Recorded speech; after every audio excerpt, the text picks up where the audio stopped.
Hola, yo soy Romaisa y hoy voy a reseñar el libro de El pan a secas de Mohamed Chukri. El libro del pan a secas de Mohamed Chukri cuenta la historia de un chico que le tocó vivir en una situación extrema de pobreza y de violencia en el norte de Marruecos, concretamente en el Rif. Le tocó desde pequeño aprender a sobrevivir. Su historia fue muy realista y nos cuenta cómo aprendió sin tener ningún tipo de recurso familiar y rodeado de problemas. El libro es de Mohamed Chukri, un autor marroquí nacido en 1935 en una zona muy pobre de Marruecos, en el norte. Su vida fue muy complicada desde pequeño, ya que tenía que aprender a vivir en una situación de miseria y con muchos problemas. Además de todo esto, su padre era violento y autoritario. Un dato muy importante es que Mohamed Chukri no aprendió a escribir ni a leer hasta los 20 años y aún así consiguió convertirse en uno de los autores más importantes. Vivió gran parte de su vida en Tánger, donde allí conoció a varios escritores famosos y empezó a desarrollar su carrera literaria. Además del pan a secas, escribió más libros, sobre todo una trilogía autobiográfica, que los libros se llamaban Tiempos de errores, Rostros, amores y maldiciones, y también escribió otras obras de escritores desconocidos. Mohamed Chukri murió en el 2003, pero antes de fallecer dejó una fundación con su nombre para conservar todas sus obras. El libro del pan a secas se escribió en árabe en 1972 y fue publicado por primera vez en 1973 en otros idiomas. Además, también fue traducido a varios idiomas, lo que demuestra que fue bastante importante. La historia cuenta la vida del propio Mohamed desde que era niño y vivía con su familia, pero desde el principio el lector se da cuenta de que su vida no es normal. Su familia decide mudarse a Tánger para tener una vida mejor, pero las cosas no mejoraron realmente, sino que cada vez iban a peor. Su padre fue una figura, como hemos dicho antes, muy autoritaria, muy violenta y muy rígido con sus hijos. Por lo que Mohamed creció sin apenas ningún tipo de cariño y con mucho miedo. Desde muy pequeño el protagonista se da cuenta de cómo es la vida de otros niños y cómo es su vida, ya que eran bastante diferentes.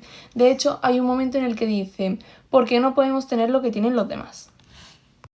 A medida de que crece, la vida del protagonista va cambiando muchísimo, ya que él tiene que trabajar desde muy pequeño para poder sobrevivir cada día, es decir, no obtiene ninguna ganancia para él. Empieza a pasar más tiempo con amigos suyos en la calle, lo que le lleva a conocer a personas con situaciones bastante similares. En ese ambiente aprende a vivir en la calle, o por lo menos a sobrevivir como él puede. Lo que le lleva a entrar en mundo de delincuencia, de ambientes marginales y ese rollo, pero no era porque él quería hacerlo, sino solamente porque es lo único que le quedaba por hacer, ya que no tenía ningún tipo de recurso.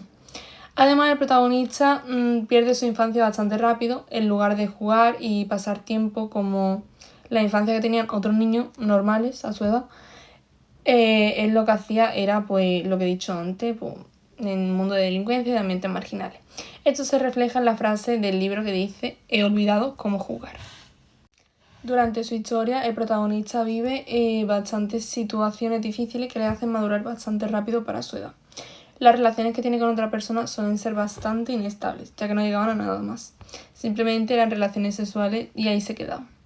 En general, el libro muestra cómo en su vida pasó por diferentes etapas y en todas ellas tenía un solo objetivo, que era conseguir sobrevivir.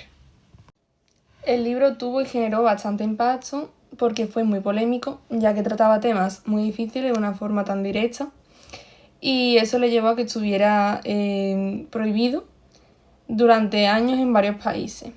Pero también tuvo mucho éxito y reconocimiento porque cuando se publicó se hizo muy famoso, entonces pues llegó a ser muy reconocido. Una frase que me ha hecho reflexionar mucho en este libro es la de: la raza humana respeta más a sus miembros cuando están muertos que cuando están vivos. Porque se refiere a que cuando nuestras personas más cercanas están vivas no le damos el cariño suficiente. Y eso le pasó a Mohamed Chukri con su hermano al principio del libro cuando murió. Entonces, cuando una persona muy cercana tuya se muere, pues es cuando le das más importancia, quieres visitarla más veces en el cementerio, y es como has desperdiciado muchos momentos que podría haber estado con él súper bien. Y otra frase que también me ha llamado mucho la atención y te hace pensar bastante es cuando el autor dice: ¿Voy a seguir soñando con el pan para siempre? Es decir, no tenían ni para pan y para ello el pan ya era como un privilegio, el poder comer algo que no fuesen plantas o cosas de la calle. En mi opinión, es un libro que no es para entretener, sino para reflexionar sobre la desigualdad que había en esos tiempos o que sigue habiendo a día de hoy. Destaca lo duro que puede llegar a ser el ser humano a permitir que otras personas vivan en condiciones de extrema miseria, mientras que ellos tienen lujo y buenas vidas. Y cómo hay niños que están obligados a madurar a una edad tan temprana en temas tan serios. Aunque la historia se sitúe en los años 40, el autor dice que todavía hay situaciones de extrema desigualdad. Y al final del todo dice que siempre va a haber ricos y pobres y que nunca podremos llegar a una igualdad en ese tema totalmente real, sino que siempre habrá una pequeña desigualdad. Y bueno, hasta aquí mi video reseña del libro del Pan a secas de Mohamed Choukry y espero que os haya gustado.